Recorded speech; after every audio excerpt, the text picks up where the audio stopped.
What is going on, everybody? Welcome back. We kind of took a little bit of a big break there, but we are back with Music Talks with Tyler, and now we also have another special guest, another co-host to add to our podcast, Mr. Will Hancock. Is a good friend of mine, and you might see him teaching some of your lessons.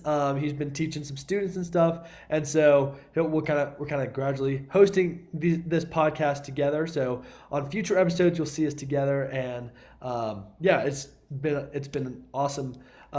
We've had some great episodes in the past, and just we're looking to the future for even better episodes for sure. Speaking of today, we have a very special guest, Mr. Topher Keene, and he is right there, and he's a fantastic music educator, and he also teaches some private lessons, speaks at conferences, and has a YouTube channel where it focuses a lot on different vocal technique and vocal health. And we're super excited to talk with him today and demonstrate some of his stuff as well. But without further ado, I think we can jump right into the topic, and yeah, we can go and jump right in. Unless Topher, if you want to give us a little bit of your background and tell us a little bit about who you are. Sure. The short intro is that I mostly coach singers. That's the main thing I do. I perform professionally as a singer. I direct choirs, musicals. I do coaching of actors. Here in Phoenix, Arizona, I do in person, but I also do a lot of students over Zoom. And so I have a quite active studio around the country and actually several international students as well. So anyone watching who's interested in singing or acting coaching for beginners, intermediates, or advanced, feel free to check me out, topherkeene.com. But I won't go too much into my background. One of my specialties is working with people who really struggle with the basics of singing. I have a lot of coaches like you, Tyler, who will sometimes run into a student who really struggles to match pitch and with the fundamental stuff. And so I've trained a lot of teachers in helping students like that, but many of them just send their worst cases to me, where many teachers would normally just say, hey, I'm not sure if I can help you. I don't know if you have the skills to be able to get started as a singer. Many of them will now just say, I'm going to call my friend Topher. I'm going to send you over to him, and he'll help you. But I do help a lot of professionals as well. I got many students who are touring across the country in their bands or singing professionally as classical singers or musical theater performers. I've got some acting students who are filming pilots for TV shows now as well. But I really do love working with beginners. So my first lesson is always a chance to understand what a student wants and help understand their goals and how much I can help them out. But a big chunk of the first lesson is helping them understand how the voice works. Because so many people think that the voice is this magical thing that you come out with, that you're born with or not. And, I've seen a lot of babies. I taught early childhood, and actually my first is expected in February. I'm very excited for that. And I've seen a lot of babies, and none of them come out of the womb singing beautifully. That's not a thing. You don't see a 3-month-old baby going, oh, it doesn't happen. They mostly just scream. So at some point, we all learn how to sing beautifully. Some of us learn in infancy, and some of us learn later as adolescents, and some of us learn as adults. I've had 75-year-olds who come in and learn the basics. So I thought what would be interesting for us to do today, Tyler, is to walk you and Will through the basics of a first lesson as if you weren't experienced singers. Now, you are experienced singers and coaches, so you'll have interesting questions to ask along the way. So certainly stop me and ask if there's something you want more explanation on. But I thought today could be a really good resource for all your audience to follow along at home. This is less of an interview and sit and listen as it is a masterclass for you. You're going to stand up at home, you're going to engage with us, you're going to work through the exercises and learn more about your voice in the process. So that's what I was thinking we do today. Does that sound good? Absolutely, yeah. Great, excellent. Before we begin, do you have any questions about my background or sort of basics or anything, or do you want me to just launch right into it? I'm good if you are, Will. Yeah, I think we can launch right into it. Yeah, just go for it.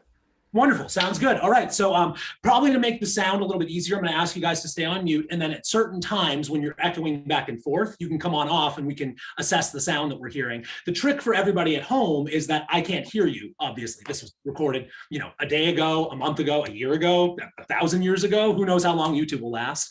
But I can't hear you. So I can't give you that feedback. But what I can tell you is how to assess yourself for that feedback. So Will and Tyler, whenever I ask to hear you, just go ahead and come off so I can hear your sound. And then whenever we have questions along the way, let's just pause and sort of digest what we're talking about. I tend to move fast because I prefer to keep a lot of material very tight. So I'd encourage you at home, if you feel like I'm talking too fast and moving too fast, there is a little gear icon in the corner. You can slow it down to 0.75 speed, maybe even 0.5 speed would be better for my pace of talking. So if you want to do that, that's totally fine. Now, if you're a superhuman, you can go to 2x speed and really get through this, super quick. But I think most people are probably going to be happier at 1x or 0.75x. So you can always rewind and go back if you feel like you missed something. So to start, what am I? We talk about being vocal coaches, voice teachers, these terms. There's a lot of different meaning within those terms, and there's no real standardization within the industry. There's not a certificate that enables you to say, this is what I am. Many people have degrees, many people have done training programs and certificates, but there's no legal requirement that you have to have any particular background to teach voice. Mostly it's that you like to sing, and you probably are pretty good at singing. There are some coaches who are not that great at singing, but generally, vocal coaches are pretty good at singing, and we think that we have something to say that will help you make your singing better. But there is a distinction I like to make between them, and generally you see two big broad categories. You see voice teachers and vocal coaches. And often the number one reason why someone picks a different word is just because they like that word better. So it doesn't mean that they are defining it the way I am, but most people in our field, I found, will refer more to voice teachers as those who teach regular lessons, who are helping you develop a better instrument, who are giving you lots of exercises, maybe choosing songs for you, but not necessarily preparing you immediately for performances and auditions, more developing an instrument and helping you get more beautiful at your singing. And then along the way, they'll help you with auditions and recordings and performances as they arise. Whereas a vocal coach has a more specific meaning where you may already have a song you're working on. You may be in a band and about to record an album. You may have a role in an opera or a musical, and you may want to take that specific song or that specific role, that specific album, and polish it and make it as beautiful as possible. Now, certainly those goals overlap, and more or less everyone in our field does a little bit of both. But if you're working with Beyonce, you're probably more of a vocal coach. You're probably helping her with specific problems in certain songs that she's going to go perform for millions of people. Whereas if you're working with little Susie down the street who's never sung before, you're probably more of a voice teacher. You're helping her develop her voice and get ready, and maybe she'll do a recital in a year or 2 years, and that'll be her one thing. Now, most students fall in the gray zone in between, and most teachers fall in the gray zone in between. I imagine, Tyler and Will, you both consider yourselves a little bit of a voice teacher and a little bit of a vocal coach. And maybe you have one word you use more than the other. I find many in our industry, the term vocal coach carries a little more cachet than a voice teacher. So you'll find people tend to like that word just because it sounds better. But in general, I talk with my students very much about these two different hats I wear. So sometimes I'm the voice teacher, sometimes I'm the vocal coach.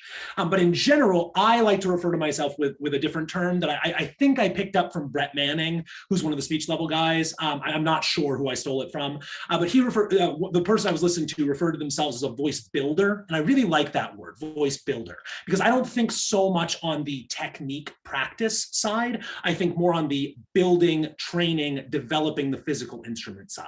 So I want to talk a little bit today about the physical anatomy of the voice and how it's built. As I said before, no one comes out of the womb singing beautifully. You have to develop a beautiful voice. It would be like saying, bodybuilders are born not made. Now that is in some ways true. There's some genetic potential of building more muscle that, some people are more destined to be a basketball player because they're going to be 7 feet tall. And some people are more destined to be a football player because they have the genetic capacity to grow more muscle and more muscle mass. So certainly there are some genetic component to voice that produces the particular instrument you grow into. But there's certainly a large training component as well that goes into that. Just because you're 7 feet tall doesn't mean you get in the NBA. There's a lot of other factors that go in there. Now it might be a requisite that you're a certain height to get really far in that sport. It might be a requisite that you have a certain kind of instrument to go to the extreme vocally in a particular genre. But there are plenty of people with relatively bad natural instruments who are fantastic performers and wildly successful. The one who comes to mind for me is always Bob Dylan. I mean, fantastic songwriter, excellent storyteller, engaging musician, pretty rough vocal technique. Not really the best quality of voice in the world. Not the one I listen to soothe me to sleep. So just, and there's many like that in the field. I personally don't really like Idina Menzel's voice. She's an excellent technician. She's really good at what she does, but it's just such a pushy kind of sound that works for her, but doesn't work for 99% of singers who try to model her. So you get a 10-year-old singing Let It Go, and it sounds like they're going to blow their vocal cords out of their mouth. And that just does not feel good when I listen to that kind of singing. Now, no one can deny she's a once in a generation talent, certainly, much like a Bob Dylan, but I just don't happen to like that particular instrument that much. And so we have that genetic component, but we also have to train into that capacity. So I treat myself more like a voice trainer, a voice builder, a strength coach for the voice. And that's really been influenced by my weightlifting journey. And so for the last 10, 12 years, I've been lifting weights pretty consistently. COVID actually made it really easy because I happened to buy a squat rack and full set of barbells and plates right off a best friend of mine right before COVID hit. And so I have a garage gym and I'm able to lift 6 days a week right before I come in to start teaching. And it teaches you a lot, because in voice, we have these excuses we use all the time where it's like, oh, I'm not feeling on it today. And, oh, I was a little tired, I was a little sick, and, oh, got some sinus thing. And like, my bridge just isn't feeling that good. But like, normally I can totally kill. I promise you, like, I got those notes, it's fine. And you can make all those excuses you want in the gym. But if you say you can lift 400 pounds and then you get there and the bar doesn't move, you can't lift 400 pounds. You can only do it if the bar moves. That is objectively true. And in singing, we use a lot more of this subjective floaty language. So I like to make it more objective and concrete. So I talk to my students about the anatomy of the voice and the things we can do to build that voice up and grow those muscles, improve their strength, so that you have more capacity as a singer. Many singers have technical problems. They have things they need to learn how to do to use the instrument better. Most of my singers who come in are actually pretty decent at singing. Most people who've been singing most of their life, along with CDs and recordings and whatever, if they're listening to decent singers and decent music, they sound pretty good. They're okay. It's that their capacity needs to be bigger. They have reached their capacity as a singer and need to expand that capacity. Now, there are some singers who have leftover capacity. They don't know how to use their voice. And so teaching them some new techniques will help them reach that capacity. But I focus more on expanding the capacity. So voice teachers help you practice, help you work on technique so that your singing gets closer to your capacity. Vocal coaches take one song and polish it and make it really beautiful. Voice builders, voice trainers take that capacity and make it bigger so that you can grow over time. So I treat it more like a personal training relationship. And so today, what I'm going to walk you through is my daily practice routine that I have all my students do. Not everybody does it, certainly, but my students tend to be pretty honest with me and let me know when it works and when it doesn't. So I used to give a lot more, piano track exercises, scales, all the sorts of stuff we've all done as voice coaches and as voice students. I'm sure there's many watching at home who have gone down YouTube rabbit holes and sung, hundreds of exercises. But the challenge I found is that many of my students wanted to practice, but they would have this barrier, that you have to you pull up the phone, go to YouTube, find the track, pull it up, make sure no one's around so you can sing and you can do it effectively, try to find the pitch so you're matching along well. And all these extra steps made it harder to practice. So some of my students would want to practice every day, but they'd only get around to it every couple of days. And some of these tracks, some of these exercises take 5 or 10 minutes to get through, a couple exercises, and you don't always have that much time. So over the years, I've refined my daily practice down to something you can do in about 30 seconds to a minute. Now, it takes about 30 minutes to 40 minutes to explain it all and get you through the process. So that's what we're going to do today. But then once you know the process, you can do it in 30 seconds and you can feel like you understand everything you're doing and how it's growing your voice overall. So I do want to make one thing clear before we jump into the first exercises, and that is the separation between practice and training. And so that voice teacher modality we talked about is more of that practice side. When you are practicing, you are learning to play an instrument. And at home, you may have played piano, flute, trumpet, some other instrument. And so generally, your parents or you purchased an instrument and you had to learn how to play it. So if I give you a $50 piano off of Amazon and you start learning how to play your scales and how to play your basic exercises, that's practice. You're learning how to play the instrument. At some point, you're going to want to play a Chopin etude or a Rachmaninoff concerto, and you're going to say, this instrument, it doesn't really do it for me. This doesn't really sound that good on a $50 Amazon electronic keyboard. So your problem at that point is not more practice. You don't need more technique. You need a better instrument. So you might spend $10,000, $50,000, $100,000 on a beautiful grand piano or top of the line kind of instrument, and that now it can sound a lot better. Now, you certainly need to practice and have technique to make that instrument sound beautiful. Just having a beautiful instrument doesn't make you sound good, but you need a better instrument. You can't buy a better voice, though. You can learn to use the voice you have, and you can grow the voice you have into a better voice. So that's where training comes in. Training is the building of the instrument. It would be like I give you a 5-note keyboard, very little, very electronic, very simple, $2 off of some out of goodwill, and you play that. And then if you played it more and more and played it better and better, it grew new notes. And it grew a pedal, and it grew bigger speakers. And eventually it evolved into a full grand acoustic piano if you played it well enough. That's what the voice is. It's a really beautiful thing that we can build a beautiful instrument, but it comes with that downside that you have to build it. You can't just buy one off Amazon. So you have to learn to use your instrument, and you have to build the instrument at the same time. Now, very rarely can you build a world-class instrument without learning how to use it vocally. I mean, I suppose it could happen that you could build this amazing instrument that's capable of so many things, but you just haven't learned how to do any of them in the process. But I haven't really run into that. Now, sometimes you get somebody who walks in with this rich, resonant, deep, powerful voice that is capable of so much, and they just can't, when they go to sing, nothing comes out. Certainly that happens sometimes, but it's so rare that I've found that focusing on the training and building the capacity, the practice and the technique kind of comes along for the ride. So I don't need to worry about it too much. The process of developing a good voice develops good technique along the way.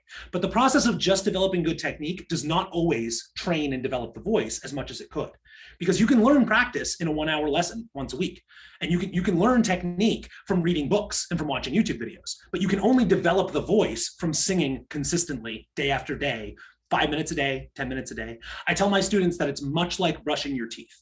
You don't get to go to the dentist and say, well, I'm really busy and it's hard to find time for it. So, what I do is I set aside Saturday as my toothbrushing day, and I just brush my teeth for 2 hours on Saturday. And then I just skip it for the rest of the week. But I feel like that's pretty good though, right? Like I'm still gonna, have healthy gums. Like, no way. You have to do it every day for 2 minutes, 3 minutes, 5 minutes. It's same thing with voice. They're small muscles. They respond to frequent training. So there are 3 big technical areas that I focus on with my students to develop a healthier, stronger voice. And that is breath support, vocal freedom, and registration. For many students at home, registration may be a weird word. You've probably heard breath support and some form of relaxation and vocal freedom before, but registration may sound a little weird. That's just that head voice, chest voice thing that you've probably talked about with a voice coach or seen on a YouTube video before. Those are also called the head register and the chest register and the mixed register. But generally we just use the term head voice, chest voice, mixed voice. Sometimes people use full voice. Falsetto is a different terminology up at the top. There's a lot of terms mixed up in there, but generally the idea of registration is the balance of using muscles in the vocal folds to produce the most beautiful sound. So those are the things we're going to focus on today. And so I'm about ready to kick off into the full-on masterclass where we all sing together. Before we do, let's go ahead and put up a stop sign because I know I've been going 100 miles an hour. And let's just check in, Tyler and Will. Do you guys have any questions or do you want to dig any deeper into anything I've said so far? No, I love, everything you've said so far. It's great information so far. Anything awesome. Will, did you have anything? No, not at the moment. No. Great. And so I'm curious what you guys do you have a certain term that you use more frequently for what you do? Do you call yourselves more voice teachers or vocal coaches? I would say personally, I call myself more of a voice teacher. Yep. But yeah, definitely, it's exactly what you're saying, that balance of teacher and coach. Yeah. And have you gotten the same feeling that I have, that like vocal coach has sort of a fancy branding to it that people seem to like to use, on the professional, like the celebrity side? Yeah. I think that we live in a time of those, vocal coaches, of those like Broadway singers, and you have a whole bunch of YouTube videos and like, that guy's a coach or whatever. And, yeah. And so, I think that we're probably, as you said. Yeah, so I've been tempted in the past, to go really hard on that social media branding and like, celebrity vocal coach, all this kind of stuff. And like, I was nominated for a Grammy-Award as an educator, and like that doesn't mean all that much because there were, a couple thousand people nominated. So, but there are hundreds of thousands of voice coaches. So, it's still nice to for the nomination. I appreciate it. But, I haven't really leaned in on the branding side because I prefer to work with students who want to do the work, not ones who say, oh my gosh, my teacher's so famous, they've worked with such famous singers, I'm I'm going to be famous if I work with them. Like they almost treat fame like it's a contagious disease that you'll catch if you get around somebody who has it. And I just don't like that attitude at all in my studio. In my studio, I prefer people who are going to do the work. So like I said, it's like I'm a bodybuilding coach. Like I'm looking for some guy who wants to lift heavy weights, not somebody who's coming in and like, oh, we're going to just like hang out and it's going to be fun. And then I'm just going to get huge. And like, no, I don't want that. I don't want your voice to get physically huge. I don't want big old muscles bulging out of your throat. What I want is for you to have a beautiful voice that you can control. And part of that comes from the process of developing a better voice. So I'm looking for that kid who's willing to do the work. You know, I think it was Ronnie Coleman. There's a lifter who says all the time, you know, everybody want to be big, but nobody want to lift them heavy weights. You know, and it's like the same idea that like everybody wants to have a beautiful voice, but nobody wants to practice that voice every day with fundamental exercises. Everybody wants to be Yo-Yo Ma, but nobody wants to play their scales. You know, it's the same idea. You know, it's and people I really try to break that mindset in people, because I get a lot of students who have the motivation and the drive, and they just don't have the tools. They don't know what to do every day. They think singing songs or singing scales is the thing to do every day, and like it's not the right path.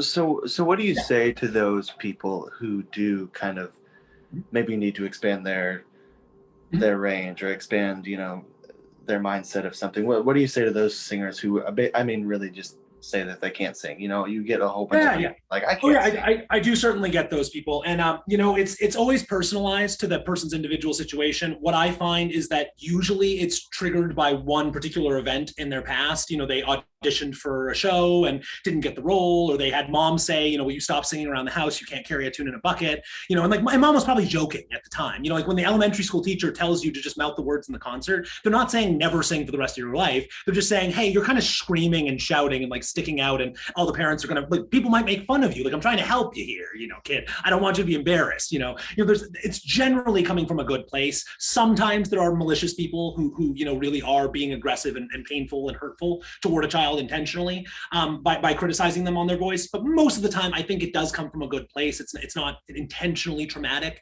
But just because something isn't intentionally traumatic doesn't mean that it wasn't actually traumatic. I think most actual trauma was not intentionally inflicted. It was just, you know, a result of what happened. Now, there certainly is lots of intentional trauma inflicted, but I think most of us, if we think back on some of our more traumatic moments, some of them were intentionally inflicted and some of them were completely casual, and the person who did it might not even remember it ever happened. I don't think the elementary school teacher who told you that your singing doesn't sound very good, you should just mouth the words at the concert, I don't know that teacher remembers saying that to you the way that you remember hearing that said. I've had students I've had 75, 80-year-old students who said, I haven't sung in 60 years because I still remember sitting in that little red dress about to go on stage for the concert, and the teacher said, just mouth the words, honey. You know, and not with malice, not with anger, just like, you know, I don't want you to scream and ruin the whole concert, you know. So, you know, it depends on the situation that the student is in. Some of them need more working through of past emotional trauma.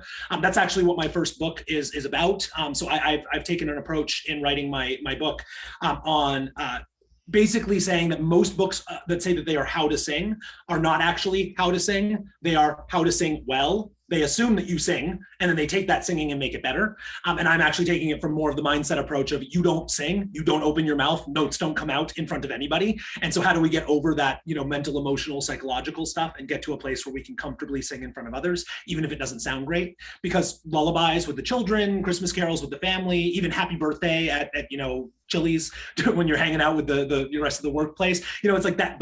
These are cultural moments that matter for people bonding across community and across family. And so that is more my mission than building singers that can sell out, you know, millionaire, you know, tours and you know, going around the country and releasing albums. Like, that's wonderful, and I'm happy to work with those people too.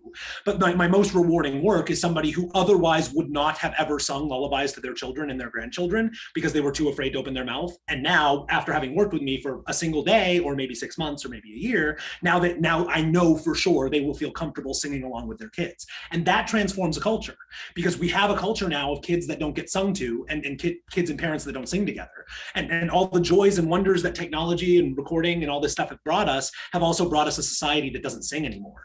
And that's sad, because it used to be, if you wanted music, you made it. And over the last 100 years, we've completely just carpet bomb that out of our culture. And so I don't know that I can transform that myself. I know there are lots of people who are trying. Bobby McFerrin actually has made really good inroads on that himself. And, lots of other people like Raffi who are doing stuff like that. And I don't think that I have anywhere near their impact, but I would hope that when I, pass on and when I'm 80, 90, 100, hopefully 150, something like that. but who knows where the tech is going. But I would hope that there are a few hundred, a few thousand people out there who have sung lullabies to their children who wouldn't have done so otherwise. And maybe there are some, famous people who put out some really good music that impacted the culture. And that'd be nice if I helped those people too. But in the end of the day, if it was just a few hundred grandmas singing with their grandbabies that otherwise would have not been able to sing to them, that's worth it for me. So I explain this sort of stuff all the time in the first lesson of you don't need to go on stage and perform beautifully for thousands of people for singing to be a valuable thing in your life. I have some students who've never sung to anyone else except for me. And they just say, I'd like to sing in the car and I'd like it to sound better and feel better. And I help them get over that. And that's really valuable. Great. Yeah, thanks. Yeah, so let's go ahead and dive in then. And at that point, so I'm going to ask everyone at home, as well as Will and Tyler, go ahead and set your camera so you can stand up. And if you are at home, go ahead and get out of the seat. If you sit down and listen to this, you're going to know how to do things. But knowing how to do things is not the same as knowing what to do. You got to do the things that you know how to do instead of just knowing how to do those things. I can give you a 5,000-page manual about how to ride a bike. You're still going to fall off the bike the first time you get on. There's no amount of instruction intellectually that will keep you from falling off a bike. What I can do is show you what to do with your body that will make your singing more beautiful. So the first thing we're going to do is check in on how do we know when we're singing well. Most people think that they know they're singing well because their voice sounds good. But the sound of your voice in your head is not the sound of your voice that comes out of your mouth. You know this if you've watched yourself on a Zoom recording like Tyler and Will, or if you've listened to yourself on a voicemail and you go, that's not my voice. And somebody else will say, no, that sounds just like you. And you listen to everybody else's voicemails and you'll say, no, that sounds just like them. My voice is just weird. It just doesn't sound right on recordings. But everybody else's voice, they all sound completely accurate. It's not true. Everybody's voice sounds more or less accurate on recordings, but we don't hear our own voice in our head. We hear a distorted voice. We can figure that out really quickly. You're just going to go, oh, on some comfortable note. It can be my note. If you're a female at home or a young child, you'll probably want to sing it up the octave. Oh. But if you're male, like Tyler and Will here, you're probably going to want to sing down with me.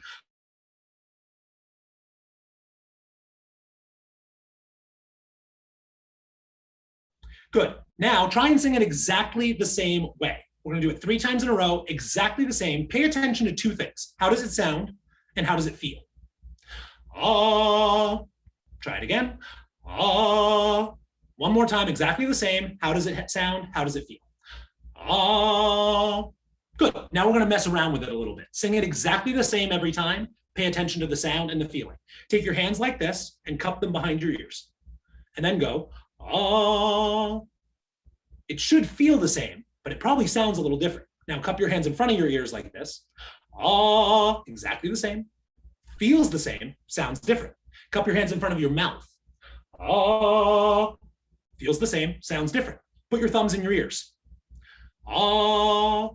This one's the most obvious. Feels the same, aside from thumbs being in your ears, which doesn't feel all that great, and then sounds different, right? So we can change the sound out here without changing the feeling. Now, to me, when I hear you sing that to me, when you heard my voice coming through, it sounds the same to you because you're outside of me. Now, maybe this sounded a little quieter because I'm blocking the physical sound. But other than that, these pretty much sound the same because I'm messing with my perception of sound, but not the actual sound that comes out. So we've learned through this process that we can't trust the sound of our singing. And you know this if you've sung in a shower versus singing outside versus singing in a car. You can sing exactly the same way and your voice sounds radically different. So we can't trust the sound. We have to trust the feeling. Good singing feels good. And when it feels good, it probably sounds better. Now, sometimes you have to work a little bit to get a good sound out, and that's where a coach can be helpful to help you identify those places. But in general, good singing feels better than bad singing. And so we trust our feelings. And once we've identified a good sound, we memorize the feeling, not the sound, and we come back to that feeling, and it will help us produce the good sound. We not turn off our ears, but we focus more on our internal feeling of our voice than on the sound of our voice. And that'll help us better. The vocal coach's job, or the voice teacher, or the voice builder, voice trainer, our job is to listen effectively and provide those ears for the student so that they can find their beautiful voice. You tell them that's a great, gorgeous sound. I love that. And then memorize that feeling. Note that feeling. Just like when you're on the bike, it's not about thinking intellectually about which muscle is moving and which way you're leaning. It's just about letting your body ride the bike. Your brain doesn't ride the bike as much as your body does. And your brain doesn't sing as much as your body sings. Trust the body learning. So that's the foundation. Now we're going to move into breath support and then vocal freedom and then registration. Those are the three foundations of what I do vocally. Most problems in singers' voices are one of those three. If you can get better breath engagement, if you can release tension from the voice, and you can navigate your registration effectively between your head voice and your chest voice, that fixes almost all of your problems. There are certainly other problems: vowels, darkness, brightness, resonance, placement, diction, breaths, where you place the breaths, all interpretation, facial expression. There's 1,000 things, but those three things are disproportionately represented in things people don't like in their voice. So if you focus on those three, fixes most of the problems. And then you can spend your time in the studio polishing the stuff on the edges. So we're going to focus on a simple exercise we can do every day that helps those three things, but I'm going to build you up sequentially till we get there. So we're going to start from the foundation, which is breath, because you can't sing without breath. Breath is the thing that carries your voice out of your body to others. So when you breathe in, everyone take a nice deep breath in. When you breathe in, the air goes into your lungs, and your lungs are surrounded by your ribs. If your ribs are small and collapsed, you can't expand your lungs as much. So hunch over, collapse your shoulders, collapse your ribs, take as deep of a breath as you can without moving. You'll feel the ribs keep the lungs restricted. If you roll your shoulders back, open up your chest, nice and open like a barrel, that rib cage expands, the lungs can expand. More breath. You've probably heard breathe from the diaphragm before. I don't like using that term too much in my studio because often what I mean when I say diaphragm is something scientific and anatomical. What most students mean when I say, how do you breathe? And they say, I breathe from the diaphragm. What they actually mean is that's a fancy science word that means people stop asking me how to breathe. And then I don't have to answer the question anymore. If I say diaphragm, I got it right. And then no one else asks me any more questions. And I can just stop worrying about it. And I ask, where is your diaphragm? And they go, around here somewhere. And I say, how does it function? And they go, it moves to help me with breathing. And how do you engage your diaphragm? Like, well, I kind of like tighten up things around here, sort of. And they don't have very good explanations. So if my students are going to use those words, I want them to know what they mean. Here's our rib cage again. Show me your rib cage. We're going to take one half of the rib cage and we're going to show our diaphragm. Our diaphragm is a floor at the bottom of our ribs that expands to allow the lungs to expand. So if your ribs are collapsed, then they're holding the diaphragm in place. If you're holding like this, the diaphragm can't move. That's why you can't get more air in your lungs. Partially because the ribs are smaller and the lungs can't expand this way, but mostly because the diaphragm, the flat floor at the bottom of the lungs, can't drop. And if it can't drop, then your lungs can't expand. This is why we're standing. Because if you're sitting down, your guts also trap your diaphragm, and that becomes a problem. So we want to make sure that that expanse can happen so that we can get that rib cage nice and open and free and fill the lungs with air for beauty. Tyler, you look like you might have a question. Is that the case, or you're just fixing something? No, we're good. Good, we're good. All right, cool. So we got the rib cage expanded for the lungs to expand. Diaphragm is the floor down here at the bottom. Trick is for the diaphragm to drop, the guts have to get out of the way because the guts are underneath the diaphragm. And the guts are not lungs. They are not full of air. They can't just be compressed. They're full of gut stuff, which is pretty important to you living. So they can't just be squished into a small ball. They have to go somewhere. They can't go up because the diaphragm's there. They can't go down because the legs are there, and the legs are full of leg stuff. So the guts have to go out and they have to go around. This is why your coaches often say breathe from the belly. The trick is if you actually breathe into the belly, then you do that. So you don't want to breathe into the belly. You want to breathe into the lungs, not into the belly. But if you imagine that you're breathing in the belly, if you feel that you're breathing into the belly, you will produce a deeper, richer, fuller sound. Now, the trick is when we say breathe from the diaphragm, we can't actually breathe from the diaphragm. We don't have conscious control of the diaphragm itself. We have conscious control of the things around the diaphragm that we can move out of the way to allow the diaphragm to move on its own. Much like the heart. If I said, Tyler and Will, to make your heart beat faster, and you just go, it's kind of hard to do that. Now, what you could do, though, is kind of like jog in place, you could do some jumping jacks, and then your heart would beat faster because of the things you did. This is how diaphragm works. Now, the trick is most students, most singers at home, most untrained singers, or even pretty well-trained singers, will think that they're engaging their diaphragm. You can't really do that. You can engage the core and help it to expand to make room for the diaphragm, and engage the core on the way out, engage the pelvic floor, engage the muscles of support to allow the diaphragm to have the support it needs to do its job on its own. But breathing from the diaphragm is much like wiggling your spleen. It's just not a thing your body really does. Now, and I'm happy to be corrected on that if there is some anatomist watching who has more insight into this than I do, but that is my understanding of the anatomy. So we have our diaphragm down here, and we have our rib cage that can also expand. These are important sections of training, because the more those muscles get stronger, the more capacity we have for breath. So you guys have probably at home, or Will and Tyler, you've probably eaten ribs before, but the trick is you've never actually eaten ribs. Unless you're some kind of weird monster. You've eaten intercostals, which is the muscles in between the ribs. The ribs are the bones, and you probably did not eat those. You ate the intercostals, and the intercostal muscles, if they are strengthened, help you hold the rib cage open in a supported place so the diaphragm can do its work. This is called appoggiatura in classical vocal training, in bel canto opera training. This is the holding of the open space in the rib cage, as opposed to letting the ribs collapse as you breathe. We're going to practice the difference. So take a deep breath into a barrel chest. Try to expand your body like Gaston as you take this big breath in, and then let it collapse as you breathe out like an accordion. This is what many singers do. Amazing grace, how sweet the sound that saved a wretch like me. I once. They expand on the inhale and then let the instrument collapse as they breathe out. We don't want that. We want to hold the expanse the whole time. So we're going to take a deep breath into that barrel chest, hold it, and now we're breathing out, but we're keeping the chest in the same place. That is the intercostals and the ribs doing their job. Now we talk about the diaphragm. For the diaphragm to move, the guts have to go out and around. We've talked about this before. I'm sure you've seen this on another YouTube video or from your vocal coach, to breathe with the belly. The trick is you're not pushing your belly out. You are allowing your belly to release and expand. The muscles stay relaxed as you inhale so that the diaphragm can do its job. They engage on the exhale.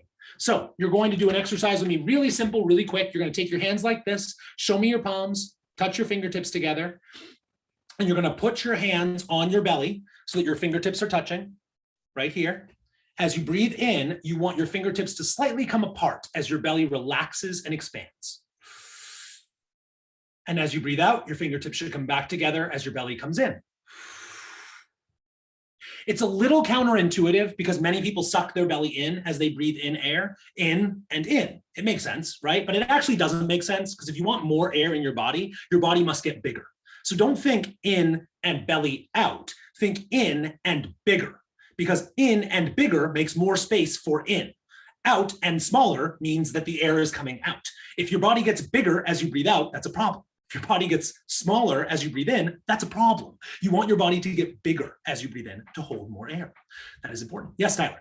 Right. I was going to say, I was just going to add, just in addition to all of that, same thing with I was always taught breathing from the shoulder. Breathing from the shoulder is when we're babies, when we're infants, when we don't have the ability to walk yet, then we're actually breathing from our stomach, where we're breathing in through our belly and then out, sucking back in.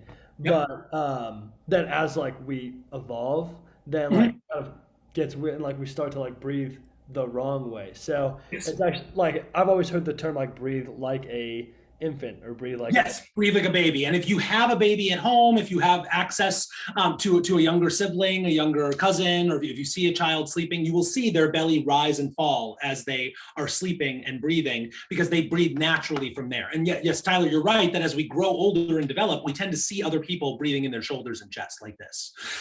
And that tends to become a cultural thing that we pull up. So you tell a kid to take a big breath, and mostly they'll go, and we don't want that. We don't want shoulders. We don't want chest. Chest stays open and tall as we breathe, but it doesn't open and shut as you breathe in and out. Just the belly moves. So one more time, hands on the belly. Take a deep breath in and let it all out. Belly comes in as you breathe out.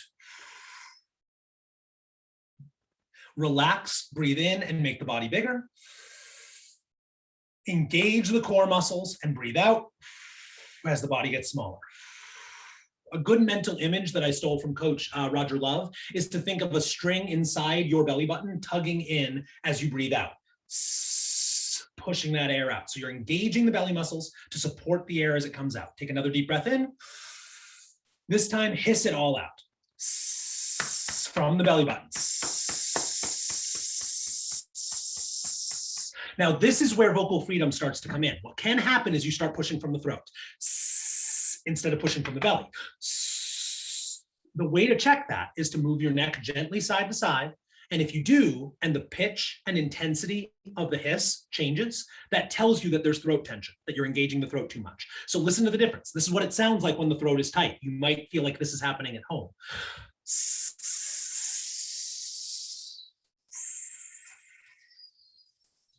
Notice that the pitch drops. It goes from a high hiss to a low hiss. And the volume changes as well when you relax the neck. That means the neck is doing work. We don't want the neck doing work. We want the belly doing the work, the diaphragm doing the work. So if you take that deep breath in, focus on relaxing the neck and keeping the hiss consistent, you can get that diaphragm doing the work. Take a deep breath in, hiss it out, relax the neck, relax the neck, engage the belly. This is the most valuable thing I teach. Just engage the belly, release the neck. If you do that one thing, if you can get that to work, then it will fix almost everything in your singing. And the problem is, if this is not the first vocal video you've ever watched in your singing career, you probably already know this. You probably know to engage breath support from below and release the voice above. You know this, but you're not doing it most of the time. That is the problem, is that you have this knowledge, all this knowledge about singing, but it's not in the body. You're not doing it consistently. So practicing this every day, it seems very simple. There's no pitch, there's no words, there's no vowels, there's no key changes, there's nothing really complicated here. But many people still struggle with this very simple exercise to keep the neck completely released while keeping the belly fully engaged on the hiss. So if you do this for 5 seconds every day, after a few weeks, you've trained your body to do a new thing that can then show up in all of your singing and produce more beautiful singing. If I sing that same Amazing Grace I just sang, if I'm doing with that throat tension, I have an engaged diaphragm, but also a tight throat, I'll produce this sound. Amazing grace, how sweet the sound. Tight, shouty, overproduced. You might have a voice like that. In that case, you need to learn to release the voice more. The problem is sometimes we release the voice and we also release the diaphragm and stop engaging down here. And then you get a breathy, unsupported sound like this.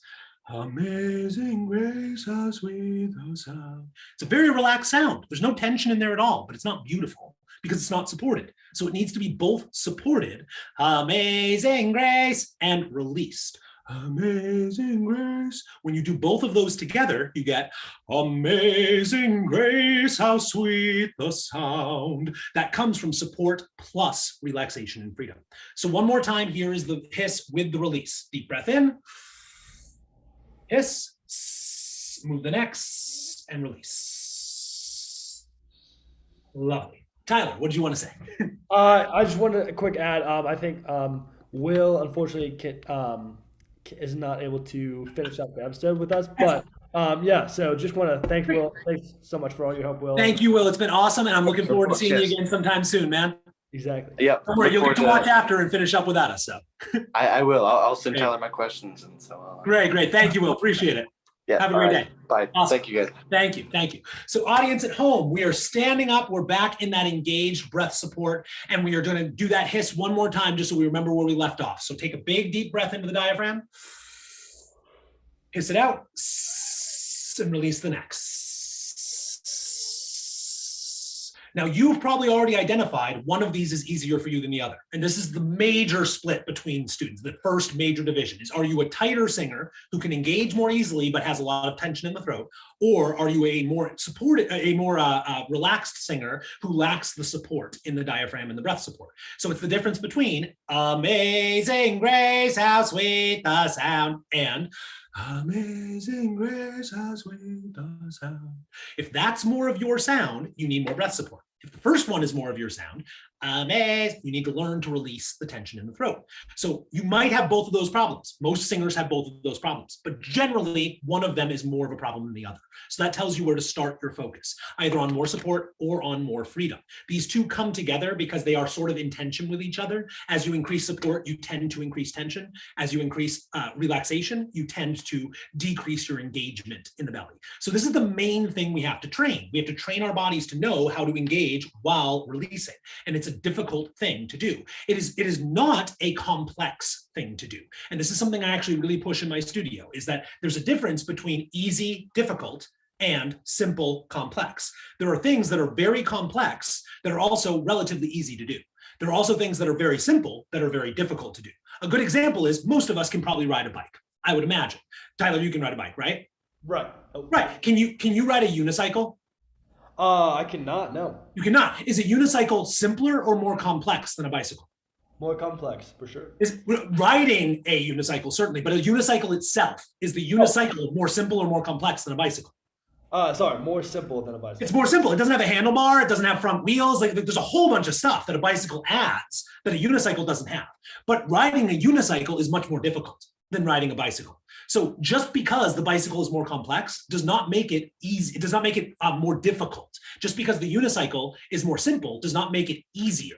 Things can be simple and also very difficult to do. And this is very simple. Almost every singer who watches this, for whom this is not your first video about singing, which is probably almost everyone, if you're watching this kind of video, you've probably heard before, breathe from the diaphragm, engage your breath support, relax your throat when you sing, relax your face when you sing. You've heard these things. They're very simple. They're repeated over and over again. You might have heard them 1,000 times if you've done choir, musical theater, professional voice lessons. However, you may not be doing them yet, because they are difficult to do, because you have to do them over and over and over and over again. This is what I learned in weightlifting, is that there is some complexity to doing a good squat, doing a good deadlift, doing the core lifts, but getting stronger is actually not that complex. You do a heavy weight lift, as heavy as you can, and then you add 5 pounds next week, and then you add 5 more pounds next week, and then you add 5 more pounds next week. The hard part is doing it every week for 10 years. That's the really hard part. It's not writing the program. People get caught up in the complexity of the program. They'll spend 7 years researching the program before they actually go to the gym. The hard part is going to the gym and doing it every week. The hard part of developing a good voice is not the right practice routine, the right songs, the perfect trick, the perfect video, the perfect coach. None of that is needed. The hard part is doing it every day and focusing on the fundamentals instead of getting caught up in the fanciness. Fundamentals are more important than the fancy techniques. The fancy techniques help. People will ask me, like, what kind of tea can I drink to make my voice feel better? It's like, and then they're sleeping 4 hours a night. Well, the tea doesn't really matter if you're not sleeping and recovering. The tea doesn't really matter if you're not drinking enough water, if you're going to the ball game and screaming, if you're smoking. Like, these things are more important than the elderberry extract that you can drip down your sinuses to activate, whatever. Like, these things don't matter that much. What matters is the fundamentals. And once we've learned the fundamentals intellectually, we put them on a shelf a lot of times and stop working on them and say, I don't really need that. I know how to breathe from the belly. And then I ask them to show me, and it's not there. So I'd encourage you to practice these things every day, because they really will make a transformative difference in your voice if you focus on the fundamentals. If you get some humility, put your ego up on a shelf and say, I'm going to do the basics for a week and just see if it helps and just see what it does to my voice. That is really, it's made a huge transformation for even my professional level singers and professional speakers and actors. Yeah. So we're going to move into the next stage of this exercise. So now make sure that you're standing up, roll the shoulders back, open up the rib cage, hands down the belly. Next is to give your best Santa Claus impression. You're going to take a deep belly breath and go, ho, ho, ho, nice and deep and full. Ho, ho, ho, very nice. Now you might have gone, ho, ho, ho, and that's from the neck. That's not from the belly. Take a big belly breath and squeeze your belly. Go, ho, ho, ho. You can see my belly move when I do it. Ho, ho, ho. You want that belly coming in each time, puffing air up through your throat. Now, the trick is when you do that, you don't want tension in the throat. So move your neck side to side to make sure it's relaxed. Ho, ho, ho. What you may notice is that when you move your neck, it gets weaker. Ho, ho, ho. And if that happens, it means you're not supporting enough from the belly, because you should be able to be powerful and loud, just like me, by supporting from the diaphragm and disengaging in the neck. Ho, ho, ho, that's what you want to do. If you're firing a cannonball out of a cannon, the barrel of the cannon at the end doesn't do any work. Its job is to stay open so the ball can fly out. The work happens behind the ball, the explosion behind the cannonball that shoots it out. So your throat is the open tube at the end of the cannon. Your belly is the explosion beneath the cannonball. The cannonball is the air that carries your voice and the beautiful sound of your singing coming out through the open tube. If the tube tries to do the work and constricts, now the ball can't get out, the cannon explodes. Now your voice isn't going to explode if you tighten up too much, but it will hurt. It will get tight. It will get damaged. It will destroy the sound. Amazing Grace versus Amazing Grace. That's a beautiful sound. Now, if I don't support from here, I don't have enough of an explosion to get the cannonball out. Amazing Grace, how sweet. So it's just falling out the end of the tube instead of shooting off towards its target. So you need the engagement, but you also need the open tube. Now we add the hiss back into the Santa Claus. I call this the Santa snakes. You go, ho, ho, ho, s, s, s. Try it with me. Ho, ho, ho, s, s, s. Again, ho, ho, ho, s, s, s. Feel the belly working each time. Feel the neck relaxing each time. Big breath. Ho, ho, ho, s, s, s. Ho, ho, ho, s, s, s. Very good, very good. Now relax the shoulders, release any tension that you've gathered, and we're going to move into the actual vocalizing now and wrap up with our registration. So we're almost done. We've got a lot of good work here. So every day you're taking a deep breath in, hissing it out, relaxing the neck, emptying completely, while keeping the rib cage open. Then you're bouncing the Santa Claus and the snakes. Ho, ho, ho, ho, ho, ho, feeling all the effort in the diaphragm and the belly, none of the effort in the neck, releasing the neck. These are very simple, takes 15 seconds to do, but it engages the breath and the vocal freedom. The last pillar of my little 3 stools that make up a beautiful singing voice after breath support and vocal freedom is registration. And many at home may not be as familiar with this if they haven't done some voice training before. This is head voice and chest voice. You may have heard those terms before. If not, and this is your first time, that's great. This is a great time to learn about it. If you have, it may be sort of like diaphragm, where head voice and chest voice are words you use sometimes, but you don't really feel them in your body and know the difference inside your body. So there are 2 muscles primarily that produce function in the vocal folds. The vocal folds themselves don't do as much work as the muscles around them. The vocal folds are there to vibrate and produce the pitch, much like the string on the violin. Now the string is attached at the bridge and attached at the tuning peg. So the string really matters, but actually the tuning peg and the bridge matter more. Because if one of them is weak and the string is unattached, it doesn't matter what the string, how beautiful the string is and how good it is. You can't play a note unless it's attached at both ends and unless it has the right amount of tension between the string. I would rather have a really crappy, cheap, inexpensive, bad sounding string that is attached properly than the most beautiful, most well-made, most expensive string in the world that is detached from the bridge. You can make a better sound with a bad string that is properly attached than a good string that is improperly attached. So these 2 muscles work to produce function in the chords in different ways, making them long and skinny, short and fat, moving the vocal folds around to produce different sounds. You probably haven't heard these words before, but the term for the muscles is the cricothyroid and the thyroarytenoid. Now, at home, you don't need to memorize those. You might hear the terms TA and CT for those, and those terms are used a lot in contemporary vocal coaching.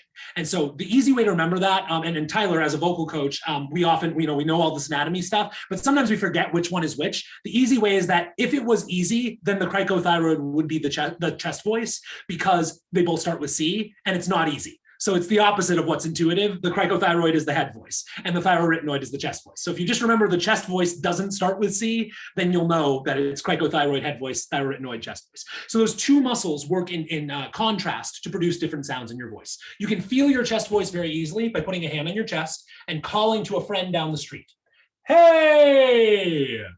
Feel that resonating deep in the chest. Hey, you'll feel a deep buzz down here. Then you're going to go into a Julie Andrews Sound of Music, very gentle British lady sort of sound and go, hoo. And if you do a hoo, you'll feel that it's less present in the chest. For many, we don't feel resonance in the head. We feel lack of resonance in the chest. And that's because there's a lot of empty space in the chest. And for most of us, there's not a lot of empty space in the head. Not always true for singers, but generally, there's not a lot of empty space in the head. So it can't resonate that much. The chest resonates more effectively. So feel the change between your chest and your head. Put your hand on your chest and go, hey, and then, ooh. Move between the 2 like this. Ooh, hey. and a, ooh. Now mix the two in the middle. A mixed voice means the two muscles are working together at the same time. So instead of ooh and a, we're going to use ooh and ah. Ooh, ah. Try that with me. Ooh, ah. To mix the two in the middle, we're going to go through O as our vowel because it's halfway between ooh and ah. So it sounds like this. Ooh, ah. I add some weight to the O, but not all of the weight of the chest. So they're both working together. Listen one more time and then try it with me. Ooh, ah. Try. Ooh, ah. Now try the opposite. This is much harder. There's a tendency to bring the chest up too high. So be careful that you lighten up as you get to the top. Listen. Oh, and try. Oh. Very nice. And now we're ready to put on the final exercise that wraps us all up, and it's the simplest and the quickest one. You've probably done it 100 times, but you may not have understood why it's so important. And hopefully after today, you'll understand why it's the most important exercise. I call it the king of the vocal exercises. And if you do it every day, it will transform your voice because it does all three of these important technical functions at once. It engages your breath support, it increases your vocal freedom, and it helps you access your full registration. And this is the lip bubble. This is the reason why choir directors, musical theater directors, vocal coaches love lip bubbles because it does all three at once. If you have trouble with that, you might close your eyes, put your hands on your cheeks, push your lips forward. You might have to push your lips together a little more. They might be a little dry. You might have to lick them. But most of us can do it pretty naturally. If you really struggle, you can substitute a tongue trill. That's okay, or just do it on a neutral vowel, but the bubble is the most useful thing. And if you can't bubble, learning how to bubble will make a radical transformation in the freedom in your voice. So try the bubble with a little pitch now, like a motorboat, then move it up, then move it a little higher. Try it from the top down. If you can get to the highest note you can sing on a bubble all the way to the bottom, you have activated vocal freedom because any tension in the face, any big smile will stop the bubble from coming out. You've activated breath support because the bubble requires more air than any other vowel. And you've activated registration because it goes from the top to the bottom of your voice. 2 seconds. And you've done some training for your voice today. So when you lie in bed tonight, and some night in the future, and you say, man, I wanted to practice today, I just didn't have time, I didn't get around to it, and you think, oh, should I get my phone and get my piano and pull up my tracks and go through and sing this? It's gonna take 5 minutes, 10 minutes, 40 minutes, I don't have time for that, I'll just do it tomorrow. And then tomorrow you think, oh, I'll just do it tomorrow. And then tomorrow you think, oh, I'll just do it tomorrow. And 60 years later, you've not built a beautiful voice. But instead, tonight, when you go to close your eyes, you can realize, oh, I didn't do my vocal practice today. Now I've practiced. So the full sequence looks like this. Deep breath in the diaphragm, open up the rib cage, hiss it out, release the neck. Santa snakes. Ho, ho, ho, ho, ho, ho, head voice. Ooh, chest voice. Oh, head chest. Ooh, chest head. Oh, head mix chest. Ooh, chest mix head. Oh, bubble.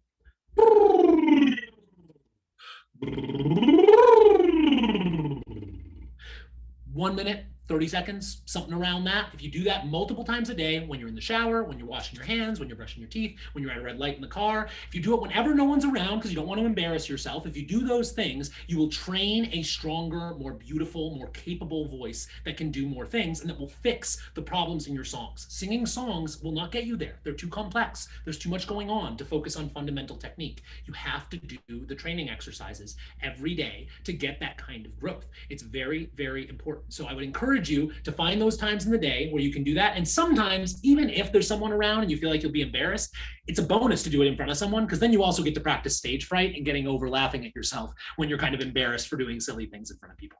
So that is the exercise routine I give to my students to do every day. It's like brushing your teeth. Certainly flossing is a good idea. Certainly mouthwash is a good idea. But at the end of the day, if you do nothing else, brush your teeth. So if you can't get time to do your scales, your training exercises, your YouTube videos, your MP3 recordings, your piano exercises, your song work, your diction work, all this other stuff that you do as you're training your voice, if you have no time for anything else, brush your teeth. Do your hisses, your Santa snakes, your ooh-ahs, your ah-oohs, your ooh-oh-ahs, your ah-oh-oohs, and especially, if you have no time for anything else, the bubble. Constantly bubble. Build it as a habit. Bubble all the time. Bubble on your songs. Bubble on your exercises.